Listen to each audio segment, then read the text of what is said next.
Hello, I'm Sean Lay. Welcome to the programme which brings together leading UK commentators, journalists born overseas who ply their trade in the UK, along with BBC specialists. Dateline London.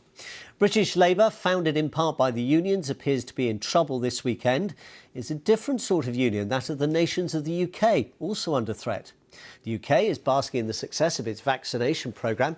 Is it time to share its good fortune more widely? And the latest on hot air, no, not politics, but global warming, to shed more light than heat, at least I hope so, to veterans of the newspaper trade. An American by birth, Janet Daly has lived in the UK since the 1960s. Her politics shifted over the years from Labour to Conservatives back in the 80s. She's a columnist for the Sunday Telegraph. Polly Toynbee has penned a column for The Guardian for more than 20 years. She's supported Labour except for a period in the 80s when she helped to found the SDP, hoping to break the mould of British politics. And with me in the studio, the BBC's chief environment correspondent, Justin Rollout. Welcome to all of you. Lovely to have you with us again. Now, on Thursday, Hartlepool on the northeast coast of England became the latest brick to be broken in what's become known as the Red Wall. Constituencies, which are the moats, the electoral fortifications, if you like, which protect the Labour Party from being swept away altogether. Hartlepool elected a Conservative MP for the first time since 1959. Now, when the Tories started smashing Labour's Red Wall at the last general election in 2019, the blame or credit, depending on where you sit, was put on Labour's then leader Jeremy Corbyn and on Brexit. But this week, Janet, I wonder if it's a case of Boris Johnson what won it. Well, yes, it certainly was, I mean, by definition. But it's not about Brexit, or it's not all about Brexit, except in the most symbolic, totemic sort of sense. And it's not all Keir Starmer's fault either. It may surprise you to hear me say that. Brexit became the issue which made it clear to the traditional working class northern voters that their party held them in contempt. If you describe everybody who voted for Brexit as a stupid bigot, not many people are going to vote for you who voted leave. That's the extent to which Brexit was significant in this particular election. Keir Starmer's problem is not just the kind of local problem that it's often described as, which is to say a metropolitan London-based clique has taken over the party, fails to understand working class voters. That's all true, but that's just the tip of the iceberg.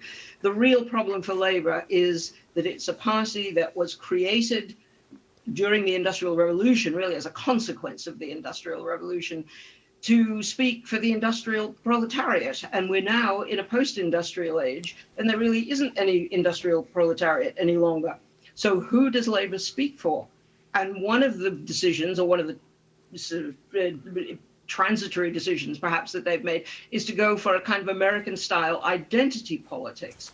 And that has been absolutely destructive of their relationship with their traditional working class voters, who see them now not even as the nice people as opposed to the nasty Tory people. They now see them as running a kind of vindictive cult, a sort of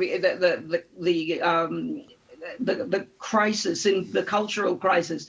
They see them as leading a vindictive historical vendetta against their own country and their own history, which completely alienates them from these sort of voters. And I'm afraid that there isn't much sense that the Westminster-based Labour Party has any inkling of understanding these people, that there is a sense in these communities that they are actively disliked by most of the people who constitute the Labour leadership, even the Jeremy Corbyn Marxist wing, that this is essentially a failure of understanding of what these communities are like and what they value.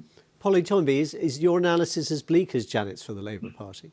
It's pretty bleak. I mean, today it's as if a sinkhole had opened up underneath the party. It's been cracking for a long while.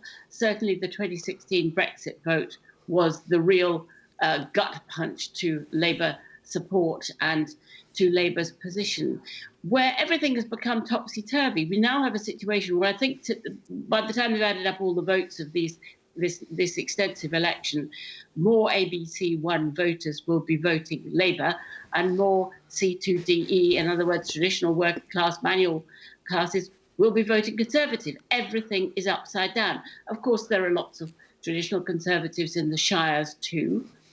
But I don't know, a party called Labour no longer has that old, as Janet was saying, that old industrial base any longer. Everything has changed. And Labour's going to find it very difficult to find itself a new identity. But it's almost as if it needs to tear everything up, begin all over again, maybe have a new name. I don't think Keir Starmer himself did badly. I mean, he's after a very rocky time under Jeremy Corbyn, who attracted very little support from traditional Labour voters. Keir Starmer was a steadying the boat man. He'd been public prosecutor, he'd been a serious man, a very good contrast, many thought, to Boris Johnson. If Boris Johnson is wild, erratic, can do and say anything he wants, quite disgraceful, a bit of a Trump character, it seemed that a very sober and sensible and serious Labour front bench, which we have now, was the good antidote. But it just hasn't worked out that way, or at least not yet. It may well be that, Boris's wild antics will be even more off the leash after this. And once we're over the euphoria, we're coming to the vaccine question, people are feeling very good this week. All the news is good. Everything is terrific for Boris. But once we're over that, we're likely to go into a time of much more uncertainty, of back to austerity spending, high unemployment. It may be that Labour finds its feet then and its role then, but at the moment today, it's pretty bleak. Janet. Can I say there's an additional dimension to this, apart from the loss of the working class vote and the failure to understand what working class voters think and want and value. The collapse of ideological politics. The 20th century was the age of ideology, sometimes with quite hideous consequences. And we're now emerging into an age in which the balance is going to have to be found between free market economics and social democratic values. Most voters want both. And to some extent, Tony Blair established that fact. And if you can find a pragmatic solution to that, I mean, he never did, actually. I mean, he thought you could have mutually contradictory positions at the same time. And that act worked for a while. But to get compromises between the social democratic inclinations, the communal considerations that we've seen come to the fore so strongly in this pandemic year, and free market economics and individual aspiration, that's a very tricky balance. And it's going to have to be reached afresh every year, every time, every decade, because the idea of politics as theology is gone. And thank God for that. If you'll pardon the pun. Sorry? If you'll pardon the pun, Janet. I'll come back to you in a sec, Polly. I just wanted to bring Justin at this point, because that kind of politics that Janet is talking about is an opening, is it not, for environmental politicians? Because that is about compromise. It's also about finding common good, trying to find something that actually people, regardless of their party political affiliations, their ideology, can all sign up to, which is there ain't much point of having politics of any kind if you're sitting on a planet that's going up the spout. Absolutely. And so is the insurgent party at this election the Greens?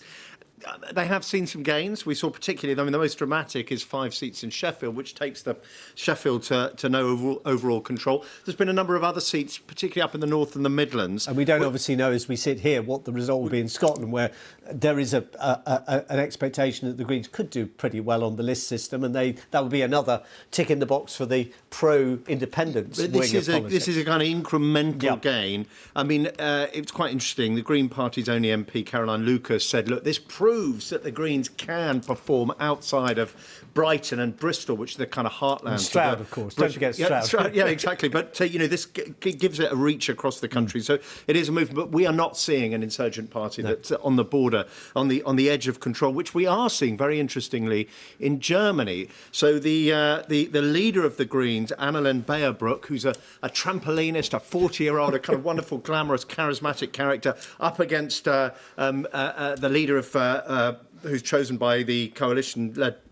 He's part of the CDU, Merkel's party.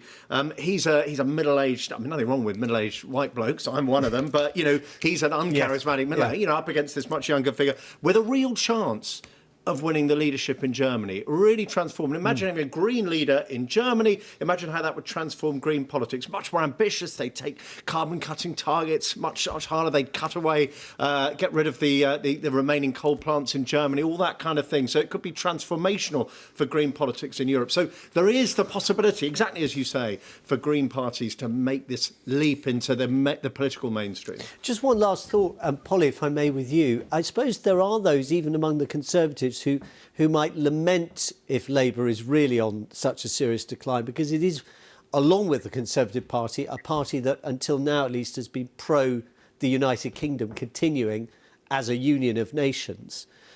Could that conceivably weaken the argument if it comes to it over Scottish independence? Well, I think if Scottish, if the nationalists in Scotland, if the SNP get a majority, if they have a majority for breaking away, that will be very much because of the added antipathy to Boris Johnson in Scotland. He is so disliked that during this whole campaign, Boris Johnson, the UK Prime Minister, has not dared set foot in Scotland because they detest him so much. And so it may well be that he will be responsible for helping to propel Scotland out of the United Kingdom.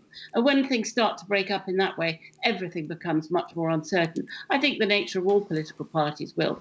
I mean, it may be, of course, that the Conservatives within themselves will find their own opposition, because that often happens. If you have one hyper-dominant party, then its own factions begin to provide the opposition, which they've done quite a bit in the past. It'll be interesting to see if that's what happens. But of course, we are a democracy. We are a democracy. We have to have an opposition one way or another, whether it's Labour refounding itself, maybe a progressive alliance with other parties. There has to be a voice against an over-dominant party. After all, under the Queen's reign, the Conservatives have been in power more than twice as often as Labour. This is a profoundly conservative country, occasionally punctuated by the invasion of a Labour government, but not for long. Janet, just very briefly, if you would. But I just want to make a point about the Green developments. I'm afraid I have to revert to the analysis that I made a moment ago, because there are two versions of Green. There is the anti-capitalist version of Green, which is the one we've heard most from over the last decade or so. But there is also emerging a pro-development. I mean, Boris Johnson is talking now about using green infrastructure to develop the economies of these deprived areas, of these depressed areas. So there is a kind of cooperative capitalism kind of branch of greenery. And I think it's going to have to sort itself out politically, exactly what it represents. I think the anti-capitalist strand is really counterproductive, because for the most part, people now do accept free market economics, even people who used to vote Labour. So I think that developing green energy as a form of infrastructure, Joe Biden is doing this too, actually, infrastructure development. So I think that there's a political divide even within the green movement. We'll come back to the environment question a little later in the programme. Thanks for that for now. There may, as Polly was indicating earlier, be a vaccine bounce in some of these results. We'll know more by the end of the weekend. But the rollout is widely seen as a success, with people in the early 40s now getting jabbed. More than 35 million of us in the UK have received at least one dose of a vaccine against the COVID-19 virus. Now, the British government spoke this week of acquiring doses to top up people's protection in the autumn. US President Joe Biden, equally anxious to vaccinate his citizens, is pressing, though, for a patent waiver so vaccine manufacture can be accelerated here, and indeed around the world. But Polly, I'm just wondering if patents is really the essence of the problem here. Well, it's certainly a part of it. I mean, I don't think any democracy can very easily give away vaccines to other countries until it has thoroughly vaccinated its own population. But we're going to reach that soon. And then I hope that we will continue to manufacture more and more, but it will help other countries too as well. It's a little bit sad that you have America, the great bastion of capitalism, saying we are going to abandon patents and let other countries have all of the information they need to develop their own vaccine manufacturing. And here we are in Britain, and reluctantly as well, Europe also sounding reluctant, as if we think that preserving big pharma and that is much more important than the lives of people in India and everywhere else. After all, in the end, unless we vaccinate everywhere, particularly the places that are now under such appalling attack by this virus, it'll come back to bite us. It'll come back in a variant form. The whole world has to be vaccinated, and we've got to get behind it in every way we can. I mean, if we want, we could compensate Big Pharma for letting go of their patents. There's nothing to stop governments doing that. But one way or another, it's just got to be got out there as fast as possible. I mean, Janet, you were making pretty much that point the last time we spoke, and you and I spoke on this programme a few months ago about, of course we're all in this together. But in terms of the practicality of this, is it possible that government ministers could just turn around to voters in Britain and say, look, you all want to travel, that's a perfectly reasonable argument, but the chances of you being able to travel this summer depend on other countries getting the vaccine, so we're going to give up a little bit of our benefit to increase the chances of everybody benefiting? You mean give up a bit of our vaccine? I mean, yeah, the booster down the line, 6 months. Well, I'm certainly entirely in favour of giving excess vaccines that are sitting in the cupboard, as it were, to countries, developing countries that need them, poorer countries. But the patent question is very serious. We mustn't forget. I'm no fan of Big Pharma. It's one of the few remaining prejudices of my Marxist youth. I don't like Big Pharma very much, but it was Big Pharma that got us out of this terrible sort of crisis. They were the ones who discovered, through intensive work and a quite miraculous sort of series of discoveries, the way out of this. And they did that because they earn a lot of money and they can put a lot of money into research. As it happened in this country, the government actually subsidized AstraZeneca to develop that Oxford vaccine. But in most of those circumstances, it was done by the pharmaceutical companies themselves with the vast wealth that they gain from their profits. If you take away the incentive for pharmaceutical companies to survive and do research, and you take away the resources because you've removed their patents and their ability to make profits on these discoveries, you're going to lay up problems for the future. I mean, what pharmaceutical company is going to invest enormous amounts of money and intensive research and labor in to make the discoveries that are saving our lives now if it knows that its patent can be taken away as a political gesture? I don't think that's the way to go. We could always compensate those companies. There's nothing to stop governments buying the patents if they want. I mean, there's all sorts of things that can be done. Because when we're in this kind of global emergency, what we've discovered, which has been exciting, is that anything can be done. You can borrow any amount of money, you can furlough people, you can support businesses that would otherwise collapse. And of course, we can deal with the patent question. It just might take cash. I mean, you're right. Why do it like that? Janet, let me bring in Justin at this point, if I may. I think there's potentially a more optimistic way to look at this. I mean, we've got far more effective vaccine, a greater number of effective vaccines than we ever thought possible. Of course, I think, as Polly says, of course, countries are going to vaccinate their populations first. That's what you'd expect. It's also what you want, because we need people to be vaccinated, and that's where the effective vaccinations are going to happen. But pretty soon, we've seen it around the world, Canada, America, they're already building up stockpiles of these vaccines. Vaccines have use-by dates. They will have to get rid of these vaccines, and the best way to get rid of them is to give them the countries that need them. Huge amount of international credibility to be had by giving away vaccines. So potentially we could say vaccine diplomacy. Vaccine diplomacy, exactly. So potentially we could see this turning around rather faster, perhaps, than it looks like at the moment. Janet. I think there's one risk in giving away the vaccines, although I entirely approve of that idea, and that is that many of the poorer countries, sad to say, have corrupt governments. And it's going to take not just giving the stuff away, not just delivering it in crates, but overseeing the distribution of it to make sure that it is distributed properly and fairly and not simply bought by the richest people or the most influential people in a corrupt society. Thank you very much. Now, the clash between France and the UK over fishing rights this week is a reminder of perhaps the shape of things to come, that it could in future be conflicts over resources, including water and the air we breathe, that could be the things we end up fighting over. Combating climate change depends on countries not playing the politics of beggar my neighbour. Distracted by COVID and elections, we may have been, but there's a lot happening in this year of big climate decisions. Justin, quite a few reports come out just in the last few weeks that give us an interesting insight into the sort of as it were, the battleground that is going to have to be confronted come the end of the year when the countries meet to agree the enforcement of the Paris Agreement. And obviously we've had a transformation in the international politics of climate with Joe Biden's administration. We saw right on the first day of his administration, he announced he was going to have this international meeting.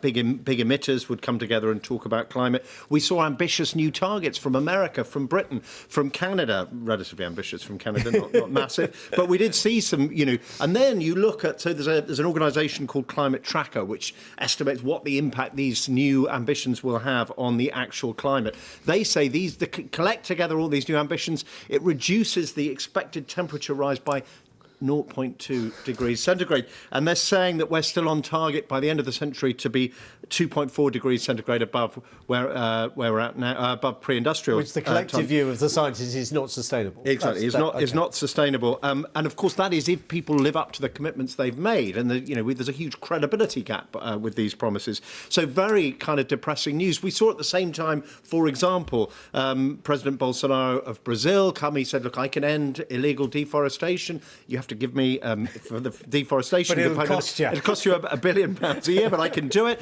He went away. The very, very next week, he cut the funding for the environmental police to the lowest level it had ever been. We saw today, there were figures announced by the Brazilian government itself, by its satellite monitoring organisation, the highest level of deforestation in any April in history. So 58,000 hectares of forest cut back, 43% rise on April last year, an indication that 2021 will be even more bigger deforestation year than last year. And that is, as you say, echoes of the fish, what they call a tragedy of the commons, a race to exploit this resource, and a measure of the challenge ahead for us all. Janet, are you optimistic about what might be achieved this year? Or when you hear things like, do you think, it's almost 10 steps forward, 5 steps back at least?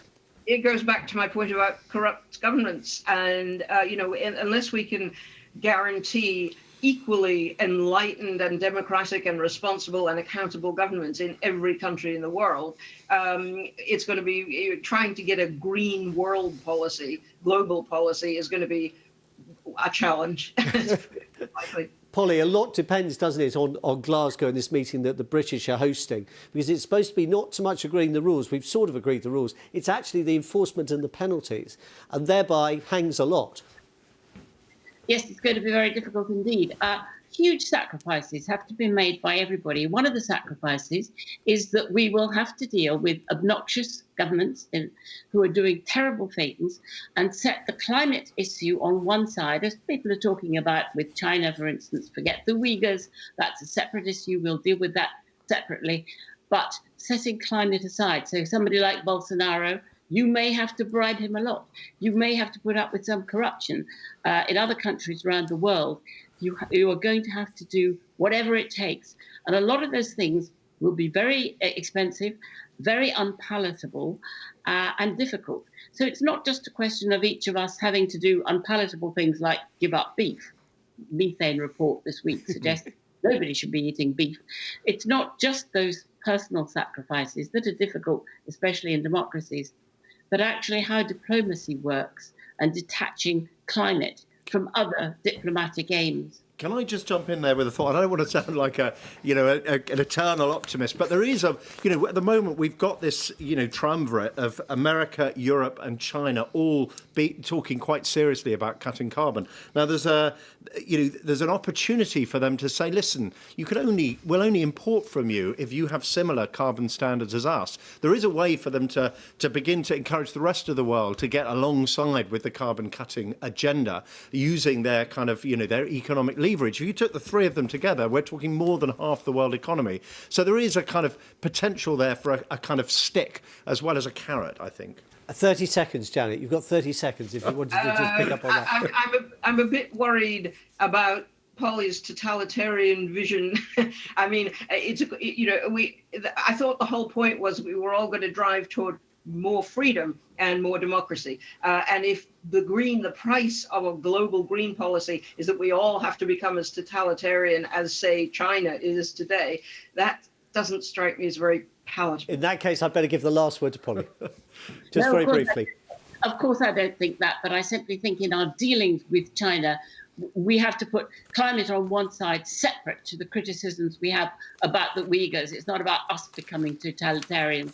It's about us being pragmatic, and that's painful. Polly Toynbee, Janet Daly, Justin Rollout, thank you for not making this programme painful for me. A very easy one.